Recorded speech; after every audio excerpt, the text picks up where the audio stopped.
Mesdames et messieurs, bienvenue au journal. Tout de suite, les titres. La fonction publique camerounaise ouvre ses portes au métier de l'agriculture. Ceci se fera à travers un concours d'intégration. Vous en saurez plus dans quelques instants. Le café camerounais a enregistré 9 nouveaux débouchés pour la campagne 2016-2017. Des résultats encourageants, mais pas encore à la hauteur des attentes, comme vous le découvrez dans ce journal. La culture du poivre à la portée de tous, c'est le... La culture du poivre à la portée de tous, c'est le but recherché à travers la journée d'information sur la culture du poivrier qui a eu lieu ce jour à Yaoundé. Plus de détails dans quelques instants. Mesdames et messieurs, c'est tout pour les titres. Tout de suite, les développements. Mesdames et messieurs, bienvenue au journal et merci de rester fidèles à AgriTV. Le gouvernement camerounais pourvoyeur d'emplois dans le secteur agricole. Ceci se fera à travers un concours d'intégration qui a pour but de recruter divers professionnels. Ainsi, le gouvernement va embaucher des techniciens supérieurs et autres experts. Plus de détails dans ce reportage que signe William Bangonier. Le prochain concours de la fonction publique fera de plusieurs Camerounais des fonctionnaires de la République dans les domaines de l'agriculture, de l'élevage, des pêches et de l'environnement. Dans le but d'accorder encore plus de crédit à ces domaines, mais aussi de pouvoir rendre effectif l'utilité des différentes formations des jeunes Camerounais dans ces domaines, et encore pour augmenter les revenus et voir s'améliorer l'économie du Cameroun, la fonction publique va procéder à un recrutement par biais de concours des personnels tels que les ingénieurs d'agriculture, les ingénieurs en eau et forêt, les techniciens supérieurs de l'environnement, de l'élevage, des agents techniciens de l'élevage, de l'environnement, de l'agriculture, des contrôleurs des eaux et forêts et des assistants des eaux et forêts. Pour la constitution des dossiers, les habitués des concours peuvent déjà avoir une idée. Mais pour les détails de ce volet, il est indiqué de se rendre dans les délégations des ministères de l'Agriculture, des Pêches, des Industries animales et de l'Environnement. Les candidats devront par ailleurs s'assurer de la conformité de leur dossier et surtout respecter les critères de sélection. Toutes ces informations figureront sur les différentes fiches et arrêtés de la publication de ce concours. Il est important de relever le fait selon lequel, si cet acte étatique est louable, il y en a qui trouvent quand même à redire. Apparemment, le nombre de places serait réduit pour les proportions de population camerounaise, mais aussi au regard du nombre important d'acteurs qui désormais s'investissent dans les domaines de l'agropole. Le café camerounais a enregistré 9 nouveaux débouchés pour la saison 2016-2017. Si on peut encourager ces résultats, il faut noter quand même que les chiffres ne sont pas encourageants. En effet, le café Robusta, tout comme le café Arabica, ont finalement pu être exportés vers des pays qui consomment ce café. Cependant, comment faire pour améliorer ces chiffres? Réponse dans cet élément que signe Joël Ifon. Selon le rapport de campagne de l'Office national du cacao et du café, le Cameroun a pu étoffer son marché dans le monde au cours de la campagne caféière 2016-2017 en se frayant 9 nouveaux débouchés à l'international. Sur les 72% du Robusta camerounais exporté, l'Algérie en a importé 25%, le Portugal 22,9%, l'Italie 13,2% et les États-Unis 10,4%. Cette variété en provenance du Cameroun a également aguiché des acheteurs de 6 nouveaux pays.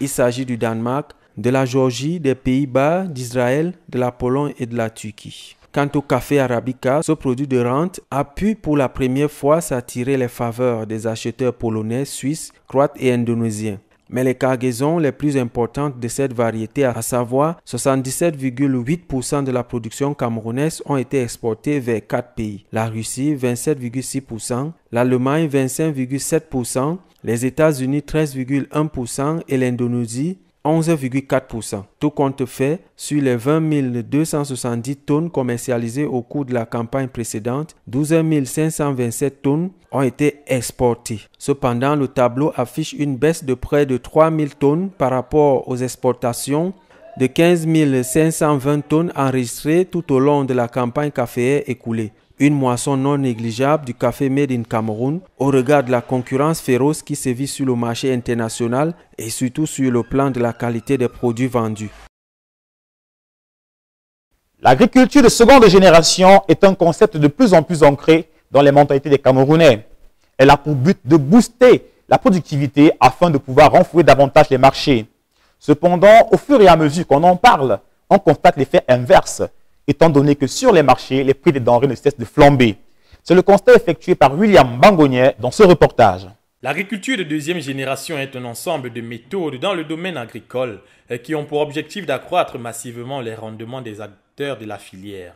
Il s'agit pour les cultivateurs d'intégrer les notions telles que la mécanisation, mais aussi la motorisation. La mécanisation est l'utilisation d'engrais en grande partie. Également, il est indiqué d'utiliser les semences améliorées, mais aussi les plants et intrants mieux sélectionnés. Pour la motorisation, l'utilisation des machines agricoles devrait être un fait. Il s'agirait de se former, d'acquérir et d'utiliser des semoirs, des moissonneuses-batteuses, des laboureuses, des motopompes et autres repiqueuses et égreneuses. Conscient de la difficulté qui est celle des Camerounais à se doter de ce matériel, les pouvoirs publics ont, dans le but d'implémenter ce concept, appuyé les populations à travers la mise à disposition d'un nombre important d'équipements agricoles, parmi lesquels une grande partie de machines agricoles mentionnées plus haut. Pour bénéficier de cela, les coopératives et écoles de formation des professionnels de l'agriculture, ainsi que les associations de producteurs seront les prioritaires. L'agriculture de deuxième génération, instaurée dans le landerneau social camerounais, est parfois perçue comme un slogan. Il y aurait en effet comme une ironie, car plus on parle d'agriculture de deuxième génération, plus les prix des vivriers augmentent dans les marchés. Pourtant, une agriculture de production massive telle que le prévoit la pratique de l'agriculture de deuxième génération a vocation à rendre la nourriture accessible et à réduire le budget alimentaire des ménages.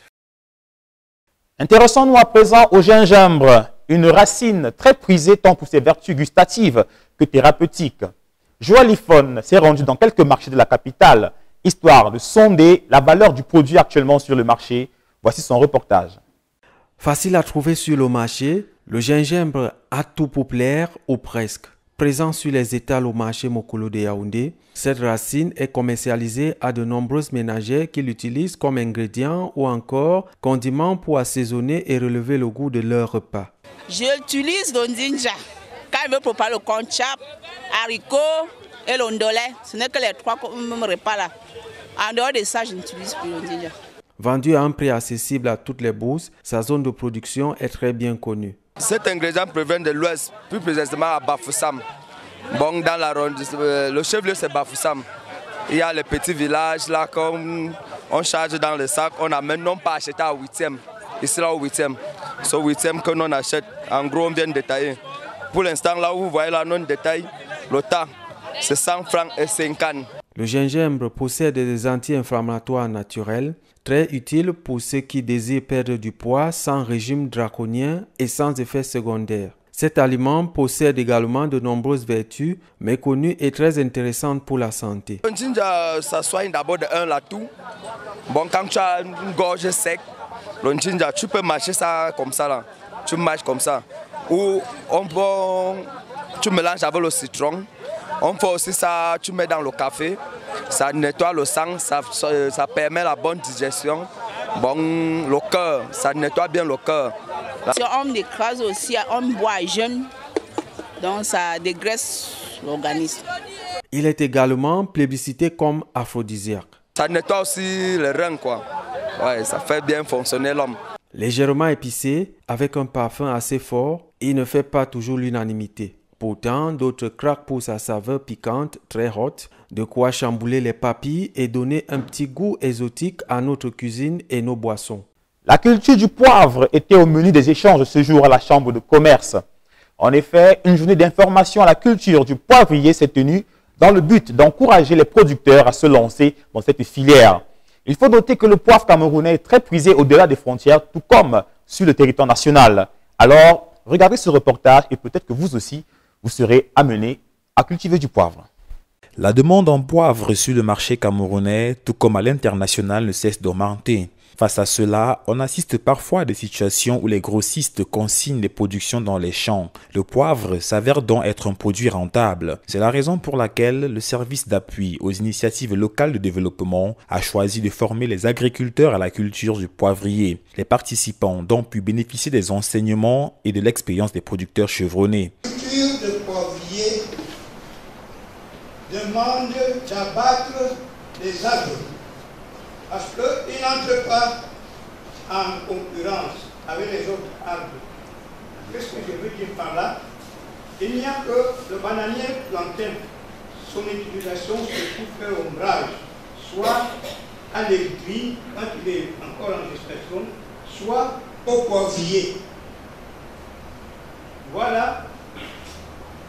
La papaye solo, je ne sais pas les papayes ordinaires là, si vous les utilisez, je conseille la papaye solo pour l'ombrage et la plantation de poivrier. Alors je sais donc, fais quoi? Le poivrier accepte la cohabitation avec le bananier plantain, avec la papaye solo. Le reste est hors sujet. Il n'existe pas pour le moment au Cameroun un programme pour la promotion de la culture du poivrier. C'est donc à travers de telles initiatives que l'activité se répand. Les participants ont ainsi pu poser toutes leurs questions et ont été édifiés sur les différents types de poivre, vert, blanc et noir, ainsi que leur traitement après la récolte. Mais vous aurez des surprises. Parce que quand vous allez prendre un gros sac que vous allez laisser, vous trouverez que c'est la moitié. Le premier jour, j'ai cru qu'on a volé tout mon poivre. Mais non, les grappes sont détachées des grains et ensuite le sac est devenu petit. On le lave donc avec les mains ou avec les pieds. C'est-à-dire, on se met par-dessus les sacs, on pétille, on marche dessus, on tourne, on verse de l'eau. Les femmes savent mieux le faire. Et ensuite, on lave abondamment avec de l'eau. La formidable opportunité d'affaires n'a pas échappé à ces participants qui nourrissent d'ailleurs déjà des projets de culture de ce poivre. Oui, depuis 2 ans, je fais des recherches sur la culture du poivre et j'ai saisi cette opportunité pour déclencher, pour stimuler le potentiel qui est déjà en moi. Et je crois que je trouve en cela une bonne opportunité d'affaires. Je crois que c'est une modeste contribution pour cette entité de promouvoir l'entrepreneuriat au Cameroun. Pour ceux qui ont déjà fait de cette activité leur gagne-pain, partager leur expérience s'est avérée plaisante, d'autant plus qu'ils encouragent tous ceux qui le veulent à les rejoindre. La culture du poivre, c'est l'une des meilleures cultures que j'ai pu remarquer. Et je suis dans mes profonds regrets que le Cameroun n'a pas un programme pour ça. Et si vous faites 1000 pieds à 2000 pieds de poivre, ça ne vaut pas la peine d'avoir 2 ou 3 hectares de palmeraie. Franchement, c'est une culture que j'invite les uns aux autres à faire franchement. Moi, je pense que tout producteur doit commencer avec une petite surface d'expérimentation. À travers cette petite surface, il peut agrandir, n'est-ce pas, son exploitation petit à petit, jusqu'à avoir des boutures et la semence qu'il faut pour progresser. Moi, je n'ai pas vu dans ma pratique, là, dans mon village, là, ce que je fais, quelque chose qui peut, n'est-ce pas, me contraindre à abandonner, quoi. J'encourage même les gens à commencer par 250 pieds ou 500 pieds et après 2 ou 3 ans, bon, ils continuent. La culture du poivre n'a donc plus de secret pour ces agriculteurs qui ne tarderont certainement pas à se lancer eux aussi dans la matérialisation de leurs acquis. Nous restons dans les effluves de poivre, mais cette fois pour parler de la labellisation avec le poivre de Penja. Pour beaucoup de Camerounais, on se dit parfois que lorsqu'un produit est labellisé, les autres perdent en valeur. Afin de lever l'équivoque, nous avons rencontré un expert, il est ingénieur agronome, il nous parle de la valeur ajoutée du concept de labellisation. Regardez. Le poivre de Penja a été labellisé sous l'indication géographique dédiée à ce nom-là, indication géographique dédiée au poivre de Penja, tout simplement parce que la zone de Penja a une caractéristique particulière qu'on ne trouve nulle part. La zone de Penja est sur des zones de terre volcanique et ces terres volcaniques donnent au poivre une caractéristique propre à cet environnement-là. Donc, ce qui veut dire que si vous faites le poivre dans d'autres localités, ça va produire, mais ça n'aura pas sa petite particularité, cet arôme de plus que le poivre de Penja dispose. Le poivre aujourd'hui se cultive déjà dans la région du centre, c'est ce qu'on a eu à découvrir et à démontrer aujourd'hui avec tout le panel qui était là. Mais est-ce que ça veut dire que ce poivre est de mauvaise qualité? Non. Il y a seulement un petit plus qu'on retrouve au niveau du poivre de Penja, qui est au niveau de l'arôme. Le poivre qui est cultivé ici à Soa, à Nzeng, en Ndikinemiki ou bien à Bachenga, a aussi un arôme parfumé. Mais il y a cette petite différence au niveau de cette saveur qui est un peu plus haussée en ce qui concerne le poivre de Penja. C'est ce qui lui donne cette indication qui est reconnue aujourd'hui sur le plan mondial. Les semences, tout comme les plants, sont des intrants à la base de l'activité agricole. En effet, il faut en disposer afin de pouvoir se lancer. Que savent réellement les Camerounais au sujet de ces deux intrants si précieux? William Bangoni a posé la question à quelques habitants de Yaoundé. Voici leur réponse. La semence, c'est tout ce qu'on peut s'aimer comme qui peut produire les multiples produits. Comme peut-être la semence des arachides, le maïs, vous voyez, non, les végétaux, des plantains. Je ne connais plus d'autres. La semence, c'est l'élément premier qu'on utilise pour la récolte, pour semer, pour pouvoir avoir une production en agriculture, selon moi. On a la semence de maïs, on a la semence d'arachide, on a la semence d'haricots, on a la semence, on a plusieurs autres semences. On ne pourrait citer d'autres et en laisser d'autres. La semence, en réalité, c'est la graine qu'on veut s'aimer. Le plan peut être ce qu'on a en tête, ce qu'on veut faire, ce qu'on veut mettre sur le terrain.